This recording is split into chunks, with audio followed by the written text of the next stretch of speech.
mwangalie waandaaji, mfanyie kazi. Lakini nimependa kila kitu.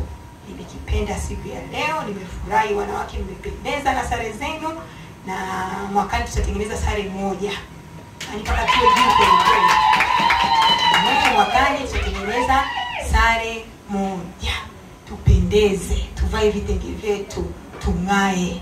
Sawa Kwa mwakani tujiandae kwa kitu kizuri ambacho kitakuwa bora zaidi. Na baba kama na nyinyi na nini usiku ya wanaume, mtuletee tuwaone kama na nyinyi mko juu.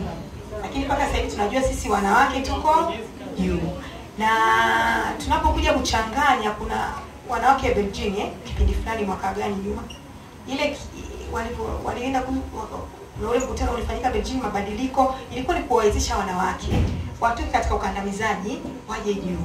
Lakini ilikuja ikachanganywa ikawafanya wanawake wawe wakajiona kwamba wao ni wababe.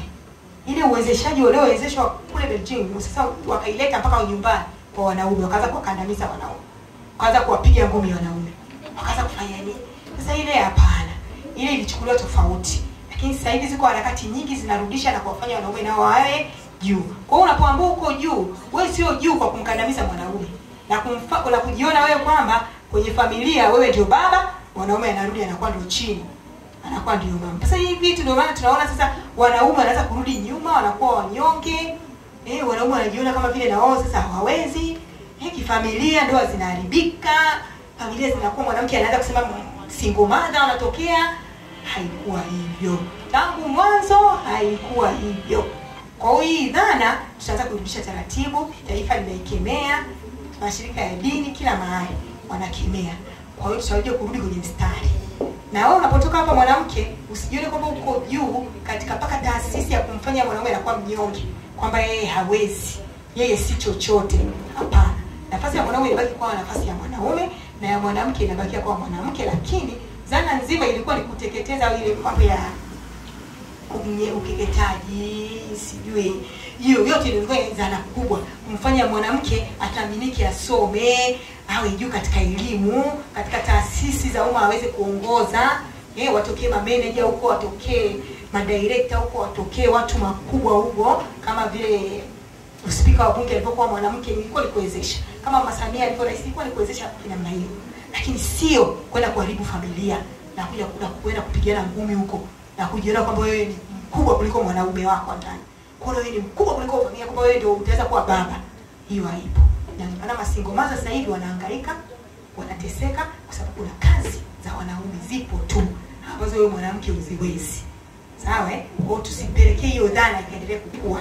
Sasa hivi tunatakiwa tuimalize irudi. Kwa kuna usawa katika jamii kwamba katika familia baba anabaki kuwa baba na mama anabaki kuwa mama. Utakapokuwa wewe boss, ndio maana Mama Samia anasema yeye pamoja na urais wake akirudi nyumbani anamhudumia mume wake. Yeye akirudi nyumbani anapika. Kuna wakati kuna clip iko anatembea mama anapika nyumbani. Huwa uondoki. Uipo tu na itabaki kuwa hivyo. Kwa hiyo zana itoke. Sawa Na ndio maana sasa leo kauli mbiu kama vile wametengeneza kwamba imekuwa ni wanawake na wasichana tuimarishe haki, usawa na uwezeshaji. Ndio maana imerudi hivyo. Kwamba kuna haki, usawa ni kuimarisha vitu hivyo. Lakini sio tunaenda kuvuruga hadi kwenye familia zetu nyumbani. Sawa? Haya, turudie kauli mbiu ya mwaka huu, kauli mbiu 2025. Wanawake na wasichana 2025. Tuimarishe haki, usawa na uwezeshaji. Safi sana. Sasa kwa kuwa baba ametambua thamani ya siku ya leo ya mwanamke, tumeandaliwa chakula kizuri kabisa. Bado itakuja kufika wakati wa chakula. Tutakula, lakini tunawakaribisha na wanaume pia wale. Hatuwezi kuwaacha mbali. Nao watajiunga na sisi.